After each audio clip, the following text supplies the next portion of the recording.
Prutas Unlimited. Eat all you can sa Timpopo Festival ng Kidapawan City.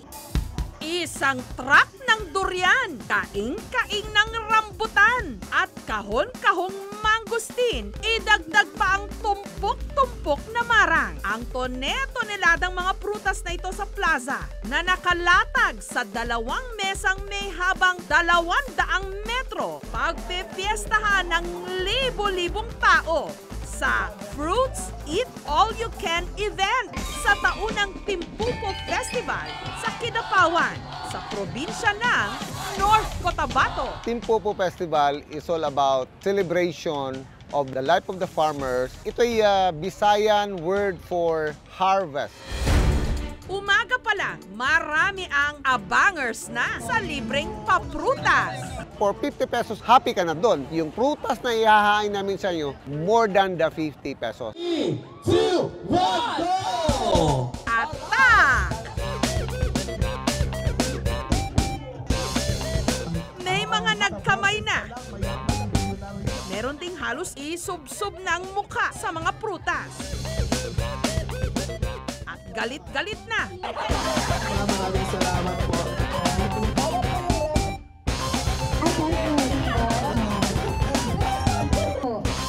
Naghalo ang balat sa tinalupan.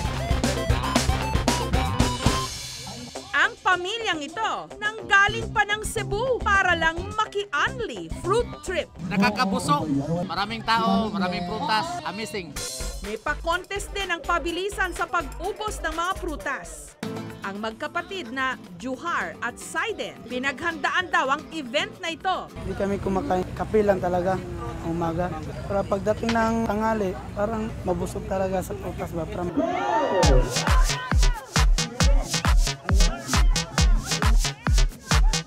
Sa loob lang ng 3 minuto, ang kanilang plato, wipe out. Every night, pag-contest mga diri, anytime makadaog yun mi, makasulod mi sa katulong.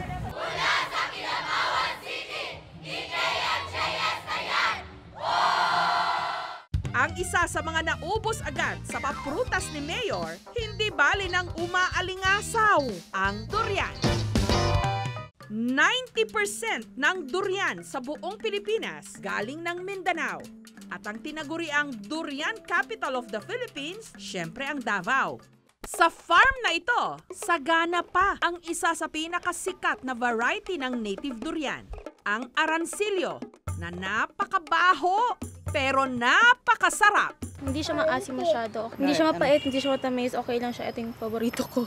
Isa lang ang arancillo sa 100 uri ng durian na narito. 7 rito, in season o napapanahon ngayon. Si Daddy nakapunta ng Thailand, nakita niyo mga hybrid varieties. Dala siya ng ilang seeds dito, naka-establish siya ng paunti-unti niyang nag-collect. Ang iba't ibang uri ng durian nagkakaiba sa hugis, kulay ng laman at lasa. Merong ibang native na malagkit, merong ibang native na matubig. Pero halos lahat ng native is very intense yung flavor. Pero meron din silang sariling breed ng durian dito. Katulad daw ng tinatawag na puyat variety na sa halip na pabilog, mistulang hugis pinya.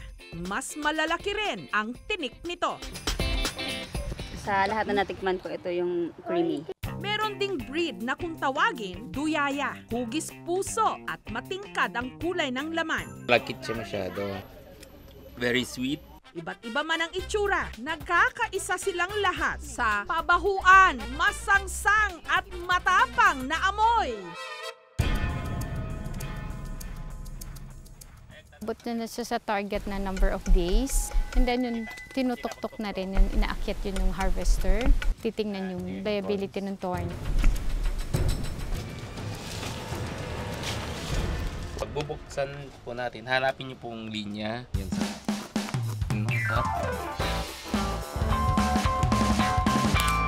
Ang may-ari ng farm na si Mary Grace, aminadong durian addict. Yung durian candy, kinakain ng iba, pero walang kumakain ng durian jam kasi sobrang tapang. Ako kinakain ko lang yan ng ganyan. Dahil nga raw sa durian, natagpuan niya ang kanyang forever. Hindi ko in-expect na makindiligaw sa akin is taga Davao.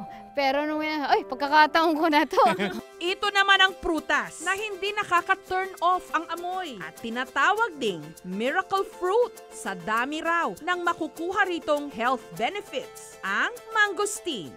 Ang 15 hectares na mangosteen farm na ito sa Kidapawan City, pagmamay-ari ni Dr. Alexis. After med school, nag-umpisa ako ng farming. Dapat matuto ka munang mag-araro. Then kung alam mo na, pwede ka na mag-manage.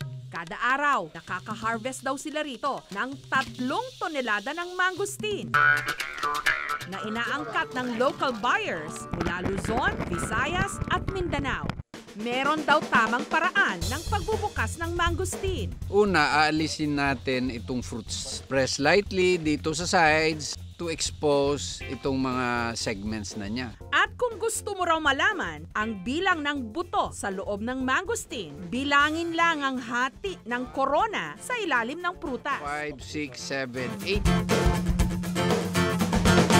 5, 6, 7, 8. Pero kailangang mag-ingat sa pagbubukas dahil makapit ang dagta ng mangosteen. Ito ang kulay ng masarap na mangustin.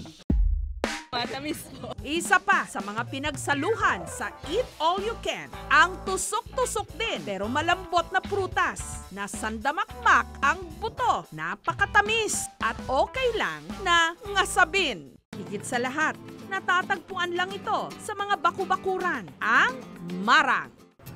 Si Aling Marieta, may 5 puno ng marang. Ang marang manggod, pwede mo na siya itanong, pwede po na siya yung kanang ihalang liso, ilabay lang nimo, muturok lang na siya, dili na siya kanang ginaalagaan gyud nga bisbisan og tubig, ana dili na siya, muturok lang gyud na siya iyaha. Prutas na, ulam pa. Masarap kayo din. Parang atis. Pwede na rin siya ulamin. Ang naisip nila ritong luto, tinawag nilang Marang Delight. So medyo mahirap yung pagtanggal ng buto niya and medyo slimy din siya.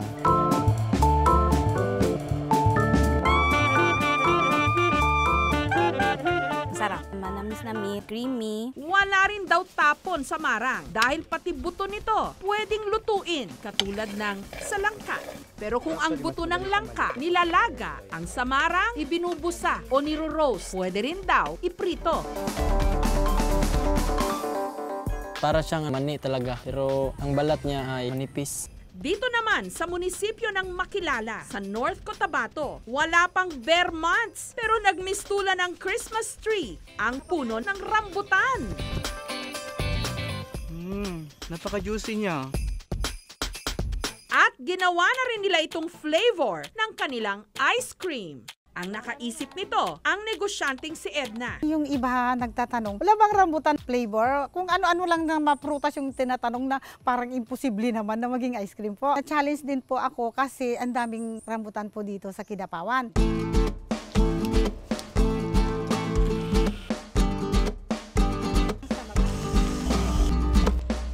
Tapos ipapasok po natin to sa freezer. Ito na! Ice cream na po siya. Masarap ma'am, malasahan mo talaga yung lasa ng prutas. Pagpaaral ng mga anak ko, siya po yung nakabayad ng utang namin, nakapundar kami ng lahat po.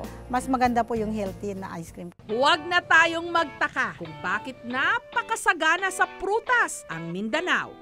Volcanic kasi ang kanilang lupa, mayaman, mataba, mainam pagtaniman ng sari-saring mga prutas at gulay. Malaking tulong yung prutas sa ating magsasaka. Kasi karamihan dito ng mga farmers, industrial farming na. Kaya sana yumabong pa ang industriya ng mga prutas ng Mindanao para umangat din ang kabuhayan at buhay ng ating mga kababayan dito. Mga kapuso, kung nagustuhan niyo po ang videong ito, subscribe na sa GMA Public Affairs YouTube channel and don't forget to hit the bell button for our latest updates.